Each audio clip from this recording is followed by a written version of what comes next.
আজ কয়েক ঘন্টা পর ইরানের সব বন্দর অবরোধ করবে মার্কিন সামরিক বাহিনী।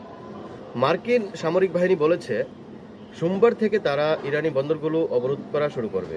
তবে হরমুজ প্রণালী দিয়ে অন্য দেশে যাতায়াতকারী জাহাজ চলাচলে তারা বাধা সৃষ্টি করবে না বলে জানিয়েছে। তবে ইরানের পার্লামেন্টের স্পিকার মোহাম্মদ বাগের গালিবাফ বলেছেন ইরান হুমকির মুখে নতি স্বীকার করবে না। মার্কিন সেন্ট্রাল কমান্ড জানিয়েছে যে ইরানি বন্দরগুলোতে প্রবেশ ও বের হওয়ার ট্রাফিক অবরোধ সোমবার স্থানীয় সময় 10টা জিএমটি সময় দুপুর 2টা, যা বাংলাদেশ সময় রাত 8টা থেকে শুরু হবে।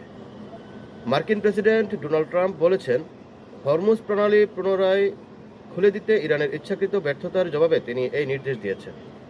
তিনি আরও সতর্ক করেছেন যে মার্কিন নৌবাহিনী তাদের উপর হামলাকারী যে কোনো ইরানিকে উড়িয়ে দেবে এবং ইরানকে ট্রানজিট টুল প্রদানকারী যে কোনো জাহাজকে আটক করবে।